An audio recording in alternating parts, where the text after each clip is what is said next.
George Washburn and Matt Buchanan from Rock Music Critic. We're here with John Allen from Charm City Devils. How are you doing today, John? Good, man. We just saw online last weekend that you guys announced the album title for your new album. It's going to be called Sins. Can you tell me anything about the new album? The new album, we went through a lot of discussion about album titles.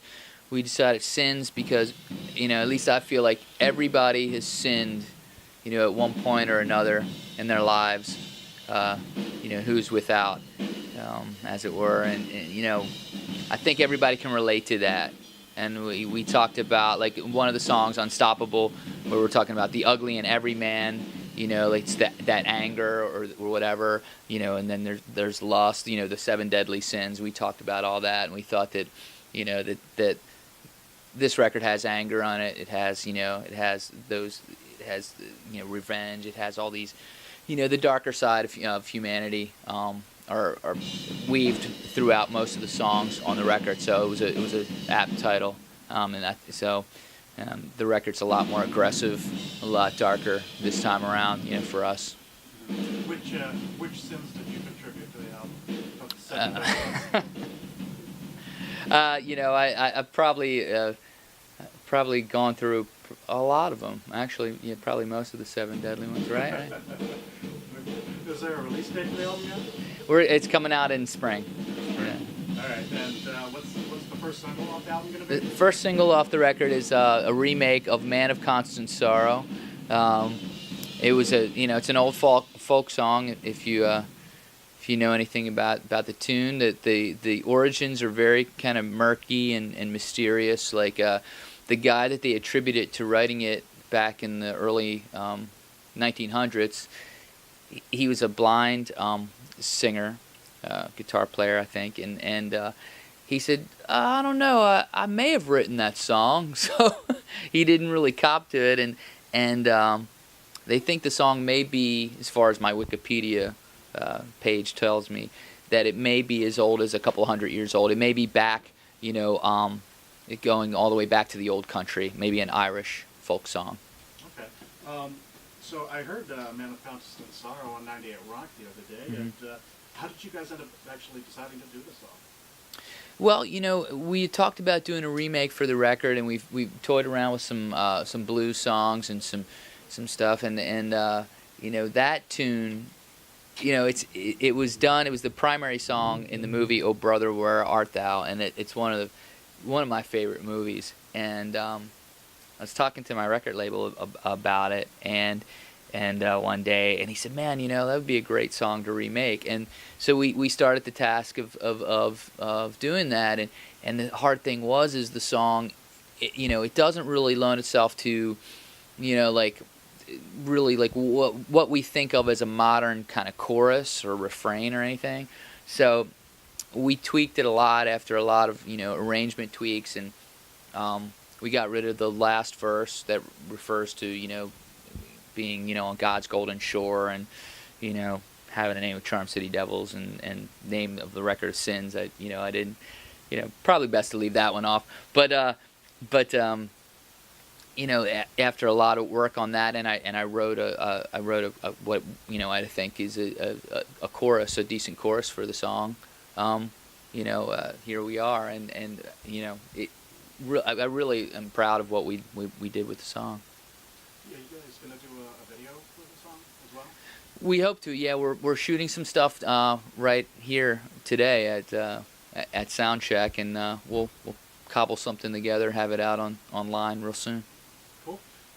So what's the Charm City Devils songwriting process when you guys go to work on an album? How do you guys approach it? There's no set way. I mean, like, every song is different. A lot of times I'll have an idea. With I've heard guys describe it as head voice, up here, and I'll try to put it into practical, working, a working kind of form. And then other times the guys will be jamming on something in the practice room, and I'll pull out my phone and record, great riffs and all the time. I've got a backlog of stuff that they've done, and then I'll try to put lyric and melody to that. So it's this time around, the process was a lot different than the last record. I felt like when we started the process for this record, in some ways, I was writing kind of the same ideas over and over again. So I went out and the producer who did our record, Skid Mills, I wrote a little bit with him, and I wrote a little bit with a friend of mine in Nashville named Kevin Kadish, and the singer from New Medicine, Jake. So that's the song that us three wrote together is the first song on the record, called Spite. Cool. You just mentioned Skid Mills. I was going to ask, he's a Grammy Award-winning producer that you guys worked with this time around. What was it like working with him? It's always a different process. Like the first record, I had complete control over myself. Did it in my home recording studio. This time around, I'm a little bit of a control freak, so it's real hard for me to kind of let go of the reins and let somebody else kind of guide the ship and everything. But he's such a phenomenal like engineer and producer and songwriter that it felt comfortable doing that. The sound on this record is just so like head and shoulders above the last record. We wanted to step up our game, and I think on many fronts we have. As far as the production, the sound, the songwriting, I feel has improved from the last record. I have to agree with you from what I've heard so far. Great. So how have you guys evolved since the last album? I mean, you were just a few minutes ago you were saying how this album's a bit darker. How would you compare the two albums, and what's changed since the first album? The first album is so heavily blues influenced, I guess, and straight ahead, raw kind of deal. Where, like I said, with this record, I was hoping to raise the level of professionalism. I wanted to see, can we do it? So we went after it. And we're happy with the results. I mean, yeah. I mean, just the record sounds great, and like I don't know. Just very, very happy and proud. And you were asking how the band evolved. I was saying to the guys the other night that I think that finally realized that we're good musicians, but you don't want to stay complacent. You want to keep improving. It's the whole thing about life and it being a journey, and just continuing on. And so I'm always trying to become a better singer and a better songwriter, and I think I'm going to go back and take guitar lessons again. It's my third shot. I'm going to try it again. And hopefully that will help in the songwriting process as well. It's growth.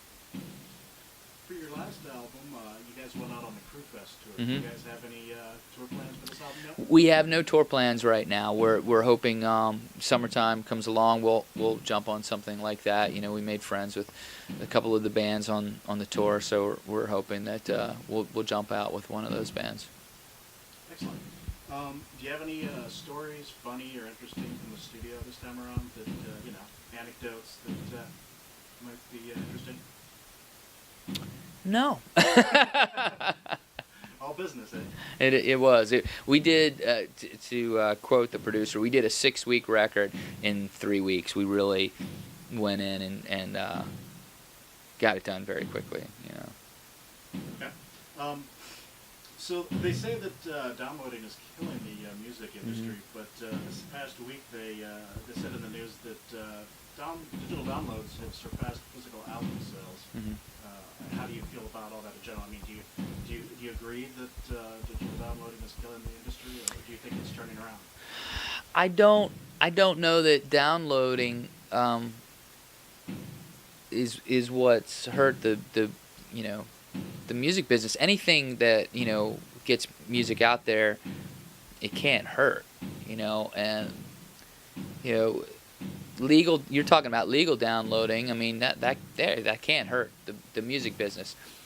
Things have changed so much in the last 10 years, and the attention to for the consumer.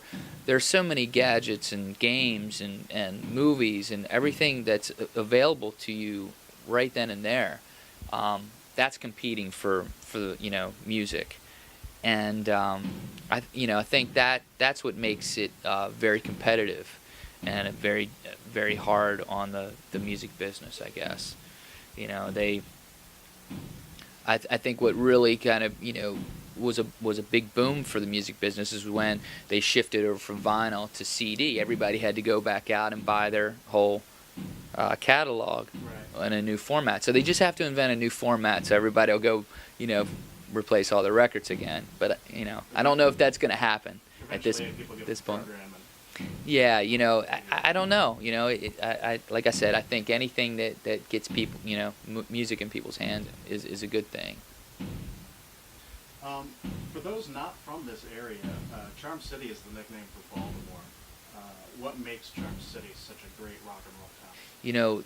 That kind of lunch pail, you just hard-nosed mentality is what usually produces a lot of rock bands.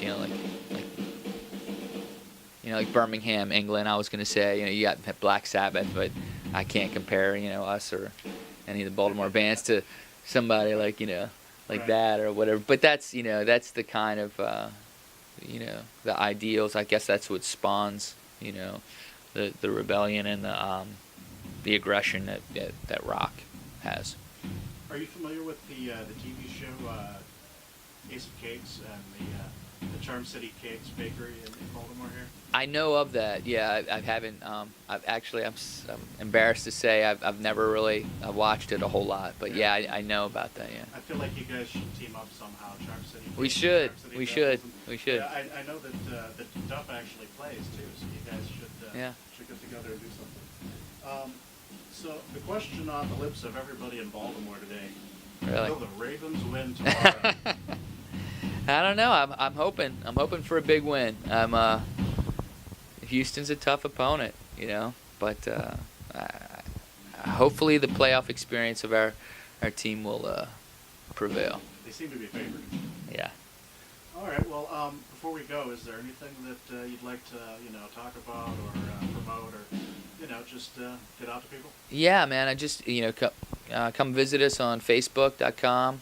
Charm City Devils. And we always respond and hit us up and like us, man. We're trying to get those likes up. The labels like to see that stuff. All right. Cool. Thanks. Thanks a lot. This is George Washburn and Matt Buchanan again from Rock Music Critic. And John, have a great show tonight. Thanks, George. Thanks for talking to us today. Thanks, Matt. Thanks, George.